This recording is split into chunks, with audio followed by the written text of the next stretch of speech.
Hello guys, welcome आप सभी का जीके इन्फो ट्यूबर में। आज हम पढ़ेंगे एनसीईआरटी ज्योग्राफी क्लास 7 का लेसन नंबर 5। 4 लेसन मैंने छोड़ दिया है, वो कल करेंगे हम। थोड़ा सा बड़ा है वो, और ये थोड़ा छोटा लेसन है, इसलिए छोटे को मैं पहले करवा रही हूँ।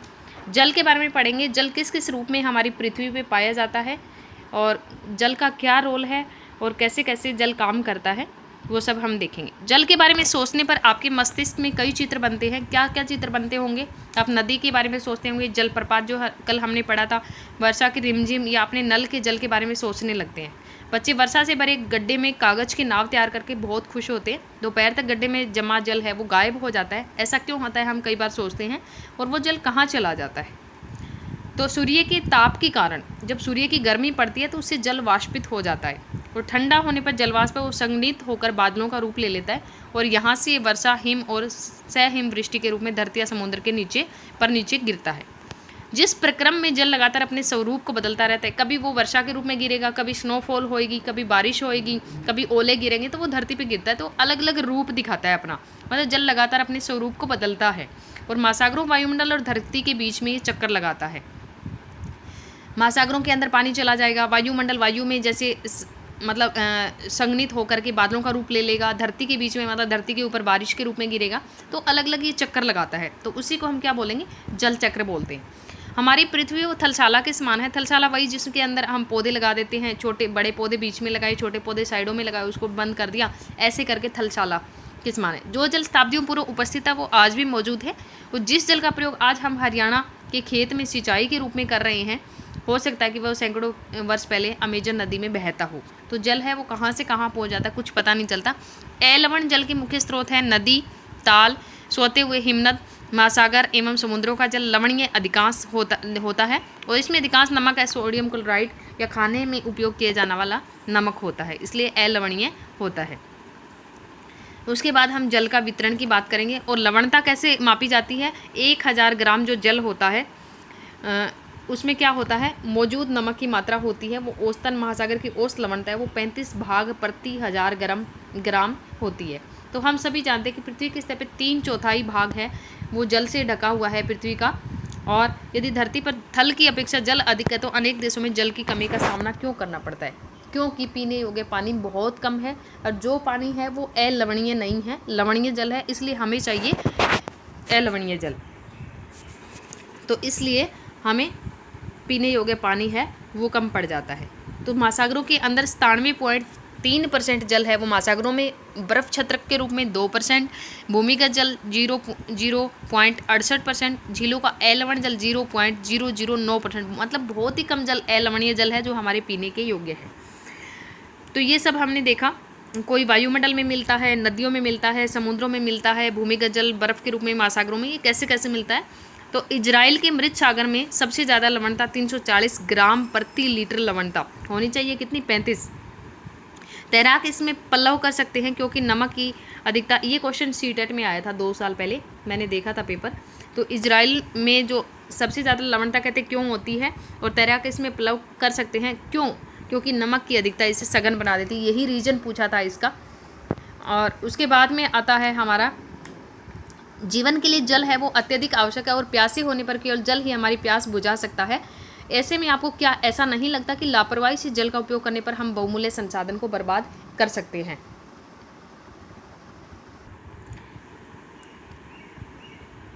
महासागरीय परिसंचरण। समुद्री तट पर नंगे पैर चलने से कुछ जादुई सी अनुभूति होती है, और पुलीन पर नम बालू, ठंडी पवन, समुद्री पक्षी, वायु में लवणीय गंध और लहरों का संगीत कुछ सम्मोहित करने वाला प्रतीत होता है। ताल और झील के शांत जल के विपरीत महासागरीय जल हमेशा गतिमान रहता है, और ये कभी शांत नहीं रहता। महासागरों की गतियों को इस प्रकार वर्गीकृत कर सकते हैं, जैसे तरंगे होती हैं, ज्वार भाटा, धाराएं, वो सब होता है। तो क्या आप जानते हैं कि 22 मार्च को विश्व जल दिवस के रूप में मनाया जाता है? जल संरक्षण की विभिन्न विधियों को प्रबलित किया जाता है कि जल को हम कैसे कैसे उपयोग कर सकते हैं, ताकि जो अलवणीय जल है उसको हम अच्छे से उपयोग कर सकें। तो वो हम कैसे उसको यूज कर सकते हैं, वो सब चीज़ें हमें जल दिवस के रूप में थीम के रूप में भी देखने को मिल जाती है। जब समुद्री सतह पर पवन बहती है तो तरंगे उत्पन्न करती है, और जितनी तेज पवनें चलती हैं तरंगे भी उतनी बड़ी होती जाती है। आपने पानी को देखा होगा कि जब लहरें ऊपर नीचे उठती हैं, पानी बहता देखा होगा, जब हवा चलती है तो उसी हिसाब से पानी भी तरंगे ऊपर नीचे होती रहती हैं। समुद्र तट पर गेंद से खेलते समय जब गेंद जल में गिर जाती है तो क्या होता है? ये दृश्य बहुत ही मनोरंजक होता है कि कैसे तरंगों के साथ गेंद तट तक वापस लौट आती है। जब महासागरीय सतह पर जल लगातार ऊपर उठता और गिरता है तो इन्हें तरंगे कहते हैं। उसके बाद सुनामी का जिक्र आएगा। तूफान में तेज वायु पर चलने पर विशाल तरंगे उत्पन्न होती है। इसके कारण अधिक विनाश हो सकता है। भूकंप हो गया, ज्वालामुखी उद्गार हो गया, जल के नीचे भूस्खलन है, उसके कारण महासागरीय जल है वो अधिक विस्थापित होता है। इसके परिणाम स्वरूप 15 मीटर तक की ऊंचाई वाले विशाल ज्वारीय तरंगे उठ सके। ज्वारीय मतलब पानी वाली तरंगे, जिसे सुनामी कहते हैं। तो अब तक की सबसे विशाल सुनामी 150 मीटर मापा गया था। ये तरंगे 700 किलोमीटर प्रति घंटे से अधिक की गति से चलती है। 700 किलोमीटर प्रति घंटे से अधिक की गति, आप अनुमान लगा सकते हैं कितनी तेज़ गति होती है। 2004 में सुनामी आई थी, तब भारत के तटीय क्षेत्रों पे बहुत विनाश हुआ था और जो अंडमान निकोबार है उसमें इंदिरा पॉइंट जो हमारा है दक्षिणतम बिंदु है वो डूब गया था।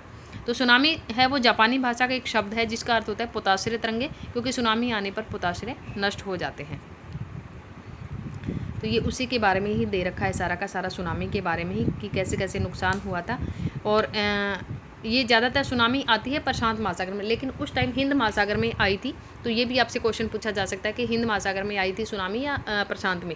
तो प्रशांत महासागर के अंदर तो एक चेतावनी के लिए कुछ फैसिलिटी लगा रखे ताकि हमें पता चल जाता, लेकिन हिंद महासागर में ऐसी फैसिलिटी है नहीं, इसलिए हमें पता नहीं चला और उससे फिर लोगों को बहुत ज़्यादा नुकसान। और कुछ लोग क्या होता है, जैसे कुछ भी ऐसी घटना होती है तो लोग देखने के लिए, मनोरंजन के लिए आ जाते हैं वहाँ, लेकिन उनको पता नहीं होता कि वो खुद भी इसकी चपेट में आ जाएंगे। तो ऐसे कुछ लोग देखने के लिए आ गए थे वहाँ पे और सुनामी इतनी तेज़ थी कि उन लोगों को लपेट में ले लिया और 10,000 के आसपास लोगों की वहाँ पर मौत हो गई, बहुत ज़्यादा लोगों का नुकसान हुआ था।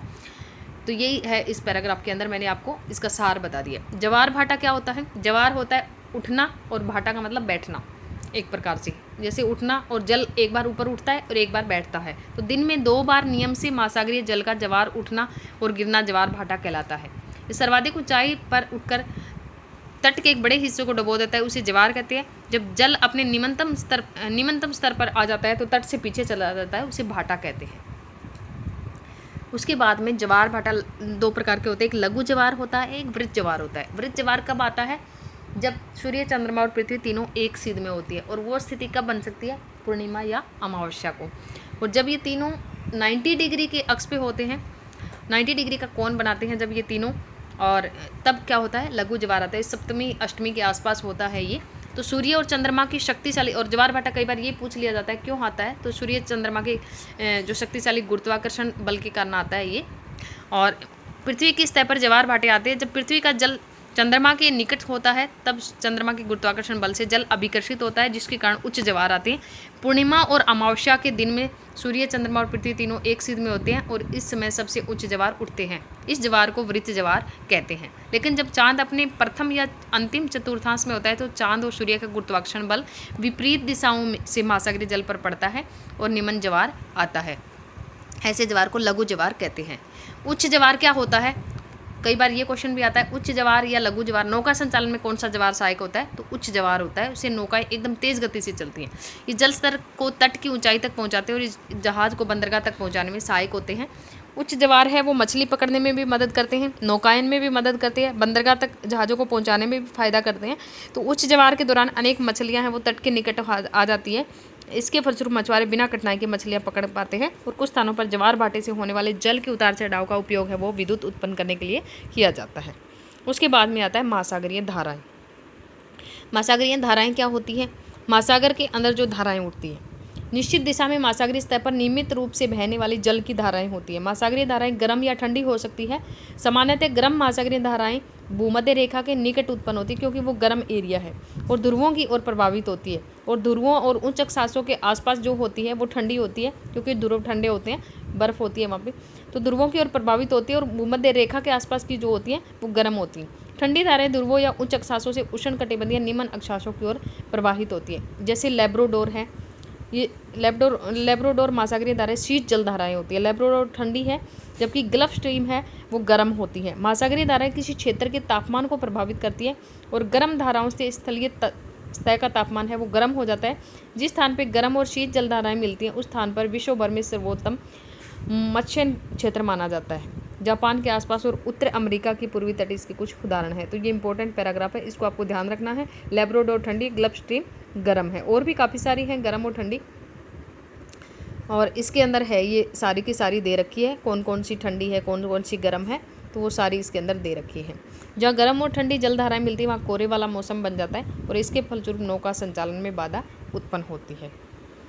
तो इसलिए दोनों अगर वो मिल जाती हैं तो दिक्कत हो जाती है, कोहरा छा जाता है। अब वर्षण क्या है? वर्षा जब जल के रूप में जल है, जब वर्षा के रूप में संघनित होकर बादलों से नीचे धरती पे गिरता है तो इसे वर्षण जल चक्र कहते हैं। वो मैंने आपको बताया था कि कैसे कैसे होता है जल का चक्र, कैसे कैसे जल वाष्पित होता है सूर्य के ताप से, उसके बाद में वो जल वाष्प बनाता है, संघनित होकर बादलों का रूप लेता है और फिर धरती के ऊपर गिरता है, बर्फ़ के रूप में भी गिर सकता है। तो ऐसे ऐसे चक्र चलता रहता है। लहरों की ऊंचाई प्रभावित करने वाले कौन से कारक होते हैं? लहरों की ऊंचाई प्रभावित पवनें करती हैं, जैसे पवनें आती है तो लहरें ऊंची और नीची हो जाती हैं। महासागरीय जल की गति को प्रभावित करने वाले कारक कौन से हैं? महासागरीय जल के अंदर जो गति को प्रभावित करने वाले कारक, ये भी हमने पढ़े अभी। और ज्वार भाटा क्या है, ये कैसे उत्पन्न होता है, ये भी हमने अभी अभी पढ़ लिया। लघु ज्वार, वरिष्ठ ज्वार सब पढ़ लिया। महासागरीय धाराएं क्या है, ये भी अभी बता दी। महासागर के अंदर चलने वाली जो धाराएं वो गर्म ठंडी हो सकती है वो। समुद्री जल नमकीन होता है, जल की गुणवत्ता का ह्रास हो रहा है। और उसके बाद में वह प्रक्रम जिसमें जल लगातार अपने स्वरूप को बदलता रहता है। और महासागर वायुमंडल जल चक्कर के बीच में चक्कर लगाता रहता है, ये जल चक्कर होता है। तो आप इसको मान सकते हैं जल चक्कर को। ज्वार भाटा तो आपको पता ही, महासागरीय धाराएं भी पढ़ी आपने। सामान्यतः गर्म महासागरीय धाराएं उत्पन्न कहाँ होती है? भूमध्य रेखा के निकट होते हैं, ध्रुवों के निकट ठंडी मिलेगी। दिन में 2 बार नियम से महासागरीय जल का उठना और गिरना क्या कहलाता है? ज्वार भाटा कहलाता है। तो ये सब चीज़ें आपने देखी। उसके बाद में कैस्पियन सागर, ज्वार भाटा, सुनामी और महासागरीय धाराएं। अब सुनामी क्या होती है? जब बहुत तेज़ जो तरंगें होती हैं उत्पन्न होती हैं, जल में अत्यधिक उतार और चढ़ाव आता है तो उसको बोल देते हैं ज्वार भाटा। सुनामी क्या है? तीव्र भूकंपी तरंगे। और उसके बाद महासागरीय धाराएं क्या होती हैं? निश्चित दिशा में प्रवाहित होने वाली जल धाराएं। और कैस्पियन सागर के अंदर जो झील है वो उसका पानी, जैसे हम कह सकते हैं कि जैसे लवणीय जल है ज़्यादा तो कैस्पियन सागर आ जाएगा। तो ये था आज का हमारा जल वाला लेसन, ये हो गया हमारा ख़त्म।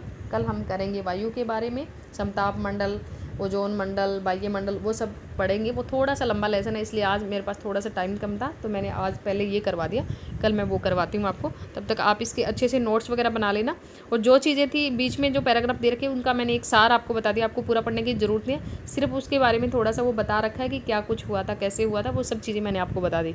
कोई पॉइंट मैंने ऐसा छोड़ा नहीं है जो आपके पेपर के लिए इंपॉर्टेंट और मैंने उसको स्किप कर दिया, क्योंकि एनसीईआरटी का एक एक वर्ड ही बहुत इंपॉर्टेंट है, इसको स्किप कर ही नहीं सकते। एज इट इज़ इसकी लाइनें उठा के क्वेश्चन के रूप में आती है या कथन के रूप में दे दी जाती है, तो स्टेटमेंट वहाँ फिर हमें ढूंढनी मुश्किल हो जाती है, इसलिए हम ये कुछ भी इसका स्किप नहीं कर सकते।